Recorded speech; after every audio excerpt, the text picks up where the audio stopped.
Troisième et dernière partie de l'Africa Newsroom. Nous sommes toujours en compagnie de Lady Gomang, EPC, fondatrice de l'Alliance des femmes de médias, Louis Kemayou, journaliste, et notre éditorialiste Gemal Taleb.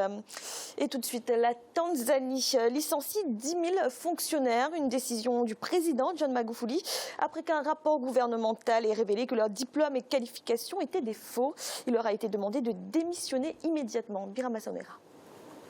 Assainir le service public, voici l'une des priorités des autorités tanzaniennes. Pour ce faire, le président John Magufuli a licencié vendredi 28 avril 9 932 fonctionnaires titulaires de faux diplômes. Cette décision fait suite à une enquête gouvernementale lancée en octobre 2015. Les détracteurs du chef de l'État tanzanien l'accusent des dérives autoritaires et du populisme. Cependant, les observateurs estiment que ces actions ont une portée symbolique dans le cadre de la bonne gouvernance. De prime abord, c'est un acte qui a une retombée économique évidente parce que c'est de l'argent que l'État va récupérer.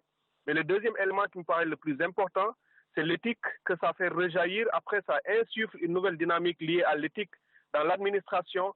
Ça fait en sorte que l'administration sera plus redevable et le gouvernement aura plus la possibilité de s'assurer que des compétences seront au service des populations pour réaliser de manière effective et efficace les politiques publiques. Le gouvernement tanzanien perd chaque année 107 millions de dollars dans les emplois fictifs. En mars 2017, environ 19 700 emplois fictifs ont été découverts dans la masse salariale du secteur public. Surnommé Tinga Tinga, bulldozer en Swahili, le président John Magufuli s'est illustré dès le début de son mandat par une politique anticorruption et contre la fraude fiscale. Cela, je pense, est un très bel exemple pour tous les autres pays africains. La plupart des bureaucraties africaines sont infestées de cadres qui n'y ont pas leur place, qui n'ont pas été recrutés sur la base du mérite et de la compétence. Et finalement, cela rejaillit négativement sur l'ensemble de la structure économique, politique et même sociale et entrave la marche vers le développement. Depuis son arrivée au pouvoir en 2015, le président John Magufuli a suspendu de façon temporaire le recrutement dans le secteur public, le temps de vérifier les diplômes des fonctionnaires actuels. Il a déclaré que les agents renvoyés seront remplacés le plus tôt possible par des personnes qualifiées. Gemal, que pensez-vous de cette décision du président tanzanien? Alors, la première chose qui m'interpelle, c'est 10 000 fonctionnaires d'un coup. C'est-à-dire que si une administration est capable de licencier, donc de se passer des 10 000 fonctionnaires, c'est qu'elle doit être totalement pléthorique. Il y a une belle phrase de Clémenceau qui dit que la France sème des impôts et récolte des fonctionnaires. Visiblement, la Tanzanie aussi. Et donc, on ne peut pas avoir un jugement. L'Union soviétique a fait mieux quand même. Évidemment, mais ce n'est pas un exemple non plus. Et donc, on peut difficilement avoir un jugement rapide, tranché sur une question comme ça. Évidemment, la première chose est de se dire, la brutalité de la mesure est quand même choquante. Et donc, 10 000 personnes d'un coup, sur une situation, j'espère que la Commission a bien fait son travail et que les analyses ont toujours été bien faites. Et donc, on peut dire ça. Mais en même temps, on peut se dire, oui, mais après tout, ça ressemble à un emploi fictif. Et dès lors qu'on a fraudé au départ pour occuper un emploi qui n'est pas le sien et qu'on a sur des diplômes qu'on n'a pas, enfin, l'honnêteté et la justice voudraient qu'on soit sanctionné. Et donc, en soi, ça fait un symbole très bien et qu'on ne peut qu'applaudir. Donc, je n'ai pas de jugement parce que je n'ai pas de connaissance précise au détail de la situation, mais toujours est-il, c'est que le président tanzanien a la réputation d'être un homme intègre, droit, courageux, et donc j'ai du mal à penser qu'il ait fait une décision, qu'il ait pris une décision aussi brutale sur des choses aussi légères. J'espère que ce n'est pas le cas. Cela dit, 10 000 fonctionnaires, c'est quand même beaucoup. Louis Kemayou, c'est excessif ou pas? C'est peut-être à la hauteur du drame, à la hauteur du préjudice qui a été causé à l'État pendant toutes les années que ces personnes ont passé à des postes qu'ils ont très clairement fraudés. L'autre chose qu'il faut dire, c'est qu'il ne faut pas se limiter à cela. Il y a également par moment des gens qui sont payés et qui ne sont plus dans le registre de l'État. Si on lance une opération main propre, il faut aller jusqu'au bout. Donc je ne peux qu'encourager. Pour l'instant, il y a très peu d'éléments pour savoir quelles étaient les motivations et quels sont les objectifs visés. Mais ce n'est qu'une bonne chose quand un État décide d'apporter de la vertu. Qu'on veut assainir la fonction publique. Est-ce qu'il faut passer par là?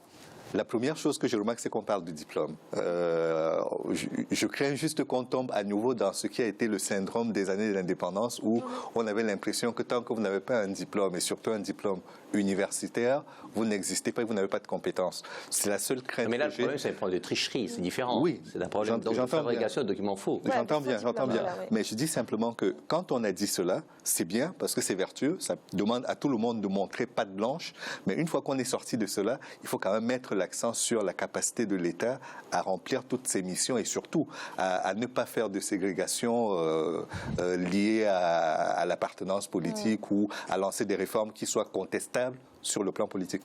Lady Gomang, EPC. Alors, je voudrais demeurer naïve. J'entends monsieur dire, monsieur disait des choses aussi légères, il faut que l'État soit capable. Finalement, quand enfin l'État fait quelque chose et prend des mesures, un remède de cheval pour vraiment faire bouger tout le monde et marquer un grand coup, on en pleure presque. Et nous-mêmes, vu de gens de la diaspora, on aime à dire « Ah, mais la malgouvernance, ils n'ont pas la poigne de fer, ils n'ont pas fait ça. » Alors là, on a parlé tout à l'heure, on parlait de corruption. Là, on parle de ceci. Moi, je dis à un moment, s'ils ont eu la force et l'énergie de dire « Allez, tout ça, d'un coup, on va remettre les choses en place », ils vont trouver les ressources pour mettre autrement en place. Peut-être en tombant, en se relevant, mais ils vont le faire. Mais il faut parfois que les choses bougent. On ne peut pas... Ici, on pleure. On est dans une actualité où on pleure, on parle d'emploi fictif. Pourquoi, là, ce serait moins grave? Je ne sais pas très bien. Non, je n'ai personnellement pas dit que ce n'était pas grave. J'ai dit qu'il m'est difficile de me donner une idée tranchée. A priori, 10 000 fonctionnaires de façon brutale d'un coup, ça peut paraître beaucoup. En même temps, s'il s'avère que la Commission a fait le travail qu'il faut et qu'il s'avère que tout ça, évidemment, est totalement justifié et motivé et que ça va améliorer le travail et le fonctionnement de l'administration de Tanzanie, on ne peut qu'applaudir. Voilà. Parce qu'il faut quand même une certaine continuité dans l'action de l'État. C'est cela que ou une rupture, mais que cette rupture se fasse dans la continuité. Parce que les engagements qui ont été pris doivent être tenus. Et ceux qui ont commencé à les faire, l'administration ne connaît pas ce genre de choses. 10 000 fonctionnaires, c'est beaucoup. C'est énorme. Merci. Dans l'actualité également au Maroc, dans son dernier rapport, la Cour des comptes s'est penchée sur le budget d'une vingtaine de structures publiques. Le constat est sans appel. La gestion du domaine privé de l'État appelle des réformes urgentes. Siam Victor Asdi. La lutte contre la spéculation foncière est un combat que compte intensifier le Royaume du Maroc. L'impératif d'assurer un bon aménagement de l'espace urbain, réduire les disparités spatiales et consacrer la justice sociale justifie un audit mené par la Cour des comptes. Dans un rapport, l'institution évalue le patrimoine foncier privé de l'État à 1 703 677 hectares pour un montant de 567 milliards de dirhams. Un potentiel dont les bénéfices ne sont pas totalement garantis du fait de l'inexistence d'un cadre légal, ce qui plombe l'investissement. Le contrôle de la gestion de la direction a permis d'enregistrer les carences et dysfonctionnements entachant la mobilisation du foncier de l'État. D'une part, ce secteur n'est pas régi par un code qui donne une définition du domaine privé de l'État. D'autre part, les services gestionnaires ne disposent pas d'informations précises sur le foncier mobilisable au profit de l'investissement, classé par destination et nature des secteurs productifs. Des enquêteurs ont révélé que seule la moitié du patrimoine domanial du royaume chérifien est immatriculé. On estime à 53% les immeubles immatriculés, tandis que près de 41% restent encore sur la liste d'attente. 6% échappent aujourd'hui au contrôle de l'État. On a des transactions qui s'opèrent sur le marché informel. On a des problèmes de fiscalité, des problèmes de complexité juridique, de contrats, de respect de contrats, d'immatriculation, des problèmes aussi de cartes foncières non actualisées. Donc, plus de 40% des entreprises marocaines considèrent que l'accès au foncier est un véritable problème pour elles. Les conditions de base de définition, d'immatriculation font défaut. Comment voulez-vous que les chefs d'entreprise puissent investir s'il y a une insécurité juridique? L'absence d'une politique foncière véritable et d'outils adaptés de protection du foncier contrarie la régulation du secteur. Ceci interpelle les autorités compétentes qui doivent aujourd'hui introduire des réformes. Des analystes insistent sur la redéfinition des politiques foncières à travers la mise en place de codes permettant l'identification du domaine public. Gémal, qu'est-ce que ce rapport signifie? Que le domaine privé de l'État a été mal géré jusqu'à présent? C'est ce que dit la Cour des comptes. Je suis doublement stupéfait.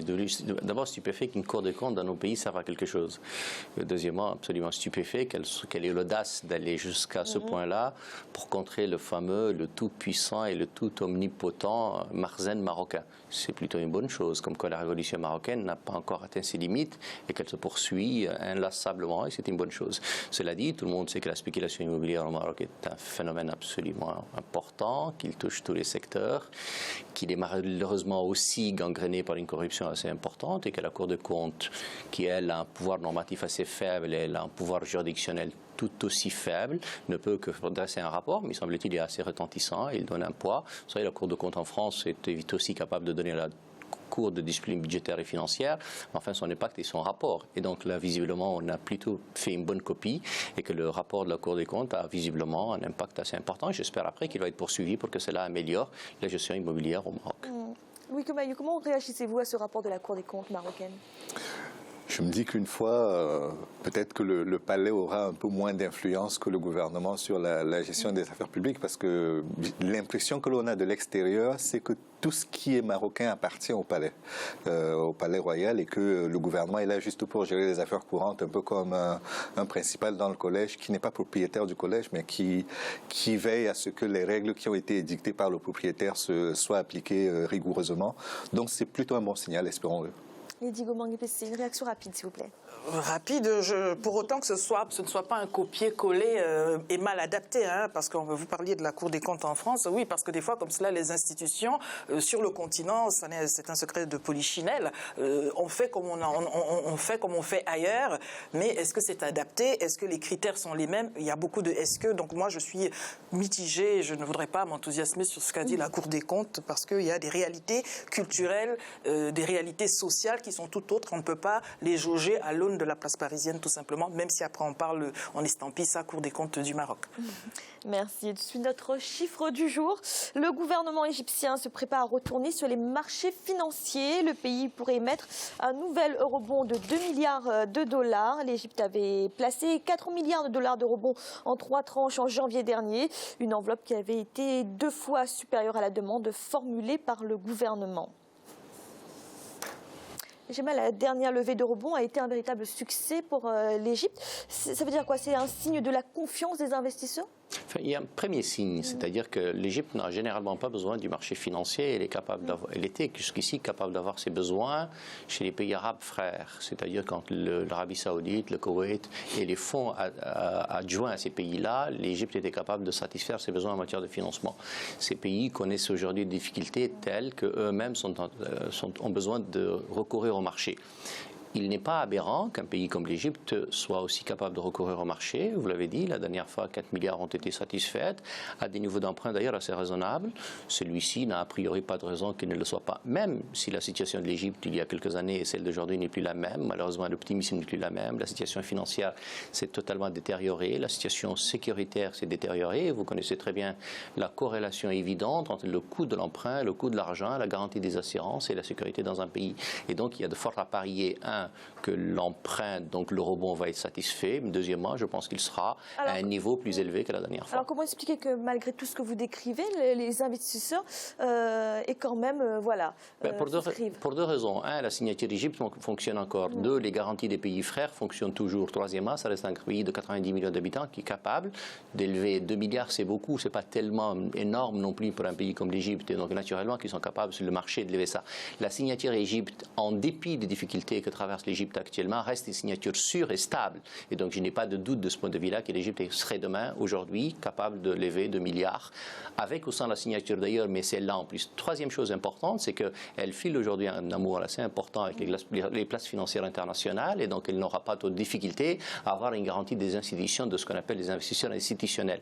Et puis, le soutien affiché important des États-Unis et des pays occidentaux sera, de mon point de vue, un élément supplémentaire pour que cette levée soit possible. Lady Gomang EPC, vous trouvez que l'Égypte a raison de faire appel ainsi au marché financier international? C'est la loi du marché. Hein. Chacun fait ses courses et puis chacun a des avantages, des inconvénients. Ce qui est important pour moi, c'est surtout comment tout cela, tous ces chiffres peuvent se répercuter sur la réalité, le quotidien des citoyens. Tout simplement parce que ce qui se fait à l'échelle macro, c'est toujours, ça peut être épatant, tout ce que l'on veut, mais quel est le quotidien de chacun, le panier de la ménagère? Moi, je suis curieuse de savoir. Non, ce qu'elle dit est tellement juste qu'en effet, je le partage tout à fait. Si vous empruntez pour gérer le quotidien et payer des fonctionnaires, c'est pas bien. Surtout quand ils ont de mauvais diplômes et qui ne sont pas vrais comme en Tanzanie. Si vous empruntez pour préparer l'avenir et les générations futures et investir, ça c'est plutôt une bonne chose. Honnêtement, sur le continent africain de façon générale, on a été habitué ces dernières décennies que l'emprunt ne boucle plus les fins de mois, mais plutôt prépare l'avenir. J'ai du mal à penser que ce ne soit pas le cas en Égypte. Cela dit, je n'en sais rien. Louis Kemayou, une réaction par rapport à ça? Non, mais ce que disait Djemal est tout à fait important. C'est que quand vous avez suivi, par exemple, la révolution en Égypte qui a permis de faire tomber Moubarak, cela a appelé beaucoup de soutien venant non pas de l'Occident, parce qu'il y a eu une vraie défiance par rapport à l'Égypte à cette époque-là, où on a parlé de coup d'État militaire, où où on ne s'entendait pas vraiment sur la terminologie à adopter. Et donc l'Égypte s'est un peu refermée sur elle-même et s'est retournée vers les pays du Golfe comme l'Arabie saoudite et d'autres grandes puissances de la place arabe qui ont énormément financé l'Égypte pendant cette période-là.